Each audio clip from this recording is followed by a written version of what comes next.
Okay, it's a pleasure now to introduce my next special guest on my show now. I have Susie Vanner, the outstanding Susie Vanner, speaking to me on my show today. Welcome, how are we doing today? I'm good. How are you? Yeah, I'm good. I'm here to get you on to talk about your latest release, which is an album of a collection of songs you put together. Yes, yes, very exciting times. It was released last Friday and getting a lot of attention at the moment. Brilliant. How rewarding that must be. Yeah, it is. Yeah. And I know you come from like an acting background, but was music like the number one passion for you? When you say acting background, that sounds like a family. No, my family was not an acting background, Oh, but okay. I didn't study acting either. In fact, my mum took me to dance classes after school, and that's where I grew my love of singing because I would always sing in the sort of term little shows they had, Uh, and I was in the school choir, so that's when my love of singing, and also when my mum was playing jazz around the house every day, So I grew to love music. You know what? Do you remember buying your first vinyl record at all, going into the record shop, the record store? Yeah, it was probably the Beatles or the Stones. I love them both, but mainly the. And I know 50s, 60s music has played a big part of your life, like the Northern Soul, some of the greats like Gloria Jones, Al Wilson, and Frank Wilson. And then your influences on this album have you got the kind of jazzy, kind of Ella Fitzgerald, Nina Simone, Peggy Lee. Would they play a part in your life as well? No, my mum mainly played. She mainly played Nat King Cole and Frank Sinatra and all those people. She loved all that. She loved all those beautiful songs, cool songs, love songs, and yeah, that's what I grew up with, really. So the Jazz. old time greats. Yeah, yeah, the old time greats. That's what I grew up with. But I grew to love obviously the newer jazz artists. Nice. Well, thanks for just telling me just a bit of your background, like growing up, what you're listening to, and how you got into music. I'm just going to fast forward it now to 2020. You released an album called These Shoes. What was that experience like? In these shoes, yeah. Well, it was about shoes really, and what it felt like. It was amazing because my producer is a Grammy Award winning record producer who I met by chance and at a ball. Sorry, I've done so many of these, I'm getting confused now. At a ball for charity ball. And so he was on my table. He was sitting next to me along with Simon Cowell, and we were on a big music business table, me and my husband. And it turned out that his name was Kipper Eldridge, and he's a Grammy Award winning record producer that I was sitting next to. And he'd worked with Sting for 2 years, and he put up an auction to win a day with Kipper Eldridge, a song of your choice. So my husband put his hand up, and we got the auction. This was year 2000 and I think 17, or it could have been 16. And it grew from there. I mean, literally, I didn't call him for 2 years, and then when my husband and I, when it all happened, that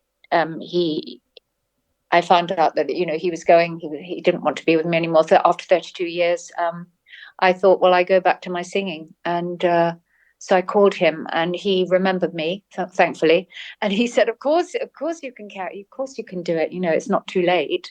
And he remembered me, and but he didn't know I could sing. So when I sang two songs in one day instead of one song in one day, and I just did them really, really amazingly, and he was um, really impressed. He said, "Shall we do an album together?" And I said, "I would love to." So that's when it all started. Year 2017, 18, I think it was by then. Thank you for sharing that. So, 2020 These Shoes brings you on to your next track, just dropped, That Kind of Love. How many tracks are on this album? 13 or 14, can't remember. And what was it like being reunited with the recording studio on this occasion? Was it like a dream come true again? Yeah, well, I knew that once I'd done the first album, we'd already decided to do another one. So we'd been rehearsing, and we've been, finding songs, and we made the decision that I was going to write some, and yeah, Kipper got me Judy Zug to help me because she was a friend of his, and I became a friend of hers as well.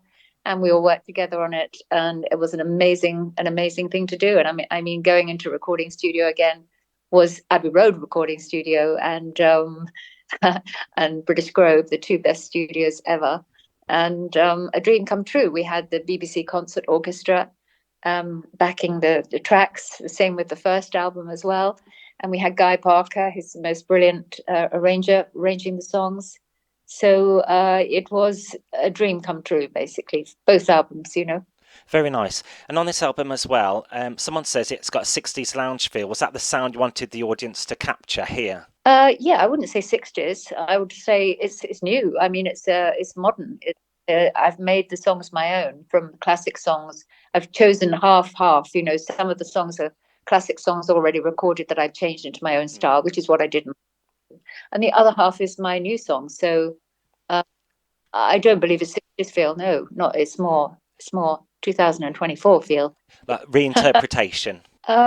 Interpretation.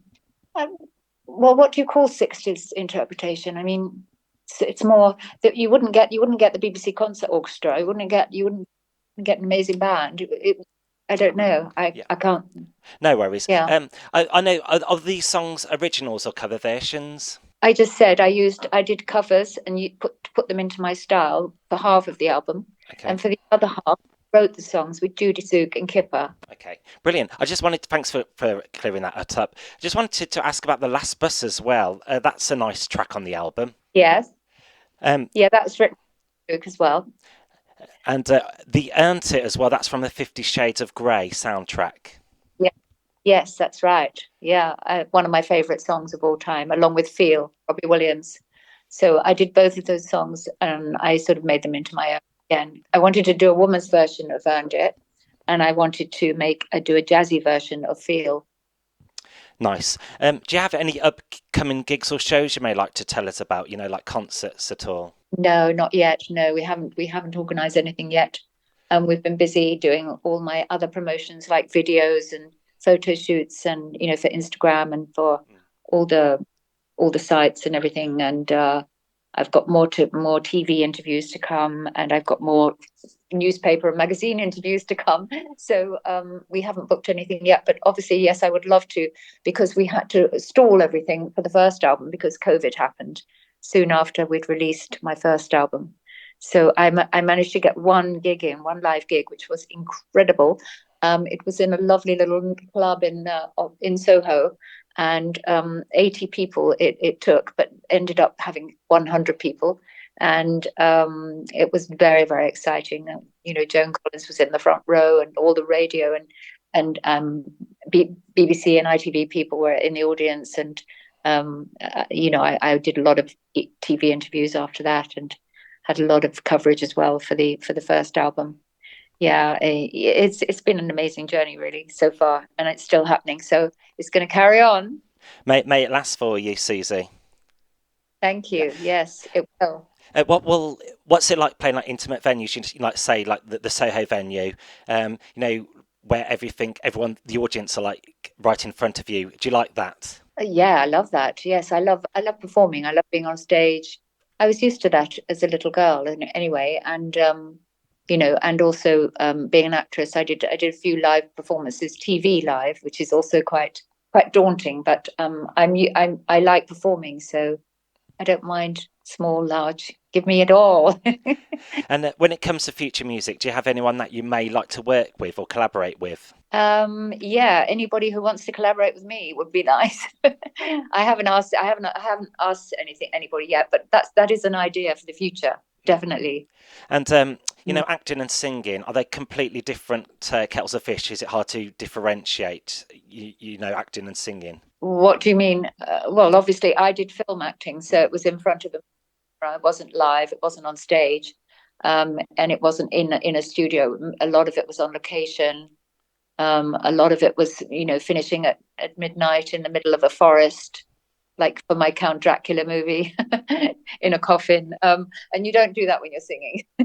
So singing is purely in a recording studio, and equally exciting. But to hear the amazing mega stereo of your voice, it's a wonderful thing to see, and just hear it being slightly changed with the audio, the echoing and everything. It's an art in itself, and I love all that. And for my listeners as well, can they follow you on social media? Yes, I'm on Susie Vanner Official, and Facebook, and wherever. I've got a website. I'm on everything really. I think not. I haven't put myself on. It's my manager has done that for me. And I just wanted to ask you one James Bond question. What was it like to be part of the pre-credits of the opening scenes of an of all time in the 1977 film The Spy Who Loves Me? What was it like to be on? What What was do it you like mean? to be in that opening sequence? The Oh, experience. well, have you got 2 hours? Because it was just from beginning to end. It was filmed at Pinewood, and I was actually interviewed by Lewis Gilbert, the director at Pinewood. When he first met me, he wanted to see me because I'd just done a lead part in a Spanish movie, and all the other things I'd done on TV. He wanted to see me for one of the parts. And when I got there, we got on like so well that he, at the end of our chat, he said, "Well, Sue, I'm going to phone your agent when you get back. You'll hear that I've got two parts in mind for you, and we're going to decide which one is best." And that was it. I mean, I was given the part there and then by Lewis Gilbert at Pinewood. It's a dream come true. And then the actual motion of doing the movie was at Pinewood, as you know, for a day filming.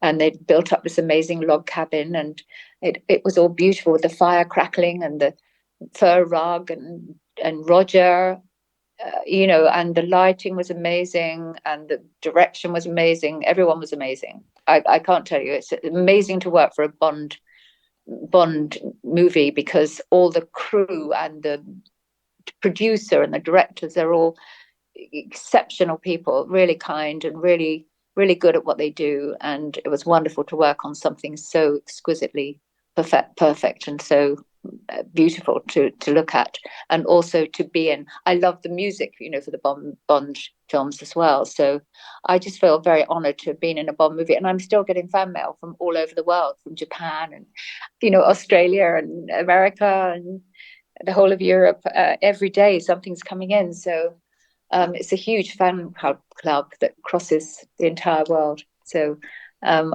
honoured to have been in a Bond movie, basically. Thank you very much for sharing that. And go back to your album now. Would you like to choose one track from the album for me to play on my show? You want me to choose it? Yeah, feel free. Oh goodness! I mean, I can't choose. I love all of them. Do you? Is there not one that you Yeah. prefer? The one I was going to play for my listener was Earned It from the 50 Shades of Grey. Yes, that's wonderful. Brilliant. Well, Susie Vanner, thanks for taking time out to speak to me today on my show and share all, your musical journey, so to speak. It's been incredible interview on today's show. Thank you. Lovely to speak to You're you. very welcome.